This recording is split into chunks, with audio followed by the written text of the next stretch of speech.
Waktu umur 12 tahun, kan beliau dari umur 8 tahun sampai menikah kan tinggal sama Abu Talib. Dan Nabi SAW punya akhlak yang baik sekali, mulia sekali. Sampai Abu Talib itu sendiri malu dengan Nabi SAW. Di umur 8 tahun. Anaknya Abu Talib banyak. Kalau istrinya Abu Talib lagi siapin makan, anak-anaknya pada berebut. Nabi SAW duduk di pojok rumah. Enggak sama sekali. Enggak berebut. Nanti kalau selesai makan, ada sisanya beliau makan. Sallallahu alaihi wasallam. Punya akhlak yang mulia dari masih kecil. Sampai Abu Talib bilang sama istrinya, khusus untuk Muhammad sisipkan makanan. Karena dia tidak ikut berebut sama mereka. Gitu kan. Baik, di umur 12 tahun, pernah satu waktu Abu Talib ini mau ke negeri Syam, urusan dagang. Pertama kalinya Nabi SAW, biasanya Nabi ini selalu pemalu, nggak banyak minta dan nuntut ke pamannya. Khusus pada saat itu Nabi SAW bergantung di bajunya Abu Talib, nggak mau lepasin. Pokoknya dia mau ikut. Abu Talib heran, nggak pernah Nabi SAW berperilaku begini. Musyawarah sama istrinya, nggak pernah Muhammad begini. Kenapa seperti ini? Pasti ada sesuatu gitu. Maka setelah musyawarah, kayaknya dibawa aja deh. Dibawalah ke negeri Syam. Pergilah Nabi SAW bersama dengan Abu Talib dan kafilahnya. Pada saat mau tiba di negeri Syam, sebelum tiba di negeri Syam, kafilah ini melewatin sebuah gereja, teman-teman sekalian. Dan di situ ada satu pendeta bernama Bahira. Dan ini riwayat Bukhari Muslim menceritakan masalah itu ya. Dan sampai sekarang di negeri Syam masih ada puing-puingnya gerejanya Bahira ini. Pada saat itu di zaman Nabi SAW ada gereja ini, dan sampai sekarang masih ada sisa puingnya. Saya pernah lihat cuplikannya sendiri, ada sisa puingnya di negeri Syam, tepatnya di Syria ya. Kemudian teman-teman sekalian, pada saat melewatin kafilah ini melewatin gereja, si Bahira ini kepala pendeta di gereja itu memang lagi nunggu informasi tentang Nabi terakhir nih. Dia ngeliat-liat di jendela gerejanya, setiap kafilah lewat dilihat sama dia, terutama yang dari Jazirah Arab. Secara kebetulan dengan hikmah ilahi lewat kafilahnya Abu Talib, dan kafilah ini agak berbeda dengan yang lainnya. Kafilah itu berarti 3 unta ke atas ya, baru dinamakan kafilah. 3 ekor unta ke atas baru dinamakan kafilah. Waktu lewat kafilah Abu Talib ini ada awan yang menaunginya. Beda dengan kafilah lain, padahal lagi terik matahari. Dan tidak sengaja kafilah Abu Talib istirahat di sebelah gereja, dan ada pohon-pohon kurma yang berderet, itu semuanya seperti menundukkan daun-daunnya ke kafilah itu. Pendeta ini perhatikan, kafilah tanya ini, kirim satu orang, tanya mereka kafilah dari mana nih? Jawabannya dari Jazirah Arab. Dari mana? Dari kota Mekah. Kata Bahira, hidangkan makanan sebaik mungkin di gereja, undang semua kafilah ini masuk makan. Diundanglah. Ringkas cerita, masuklah mereka untuk makan, dan pada saat satu kafilah ini masuk, yang ditinggalkan di situ hanya Nabi SAW. Nabi nggak boleh masuk, karena tradisi orang Arab dulu aib kalau anak kecil ikut makan. Nanti selesai orang tua makan baru makan. Tapi ini tradisi jahiliyah. Kalau sekarang antum lakukan, antum juga jahiliyah. Makan, kasih anak-anak makan. Kenapa harus disendirikan? Mungkin dia lapar, kesian. Gitu kan? Baiklah. Waktu lagi makan, Bahira ini memperhatikan satu persatu orang-orang Quraisy ini, wajahnya. Karena mereka tahu cirinya Nabi terakhir.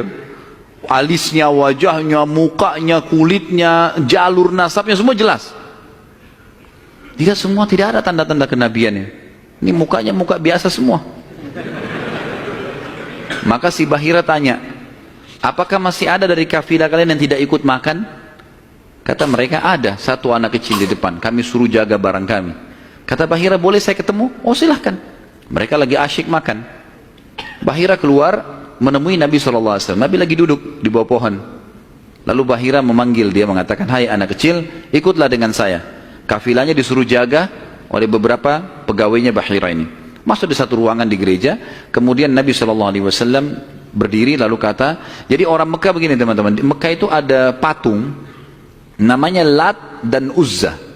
Lat dan Uzza ini 2 patung yang luar biasa dikultuskan di Mekah. Hebat patung ini menurut mereka.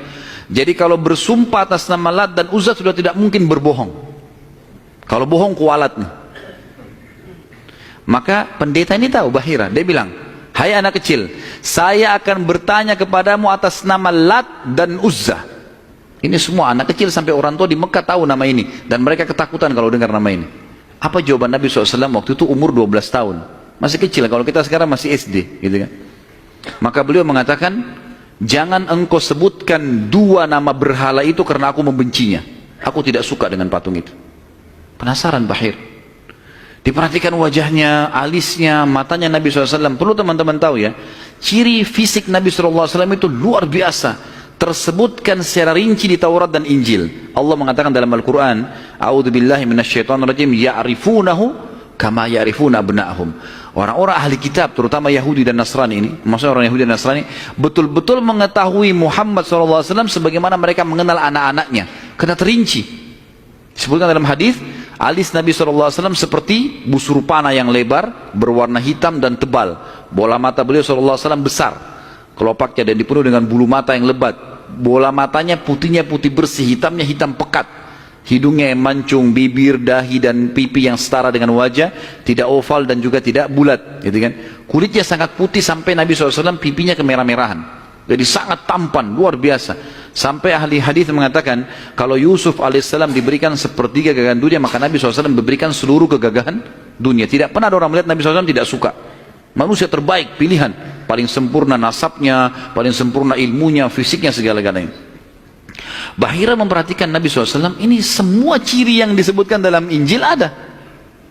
Dia masih bimbang, dia ingin buktikan satu hal. Apa itu? Dalam Taurat dan Injil juga disebutkan Nabi, setiap Nabi itu punya tanda kenabian.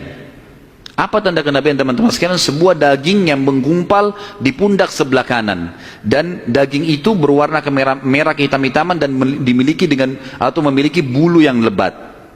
Maka Bahira berkata, hai anak kecil, apa kau izinkan saya untuk melihat punggungmu? Dia mengatakan iya, silakan. Dibuka oleh Nabi SAW. Begitu dia lihat tanda itu, lalu Bahira menciumnya dan mengatakan, kaulah orangnya. Tapi garis bawah satu hal ya, tanda ini tanda kenabian. Hah? Sudah selesai dengan Nabi Muhammad SAW. Jadi kalau di punggung antum ada dusta semua itu. Tidak ada hubungannya sama Nabi. Loh ya, karena banyak orang yang ngaku-ngaku Nabi nih. Kata Nabi SAW, akan datang 50 dajjal, pendusta, setelah aku meninggal, mengaku semuanya Nabi. Mereka semua pendusta, aku penutup para Nabi dan Rasul, gitu kan. Karena ada orang mengaku gitu. Jadi ini khas untuk Nabi-Nabi dan sudah ditutup dengan Nabi Muhammad SAW. Sudah habis ceritanya. Nah, jadi kalau ada yang gumpal-gumpal tuh daging numpang aja.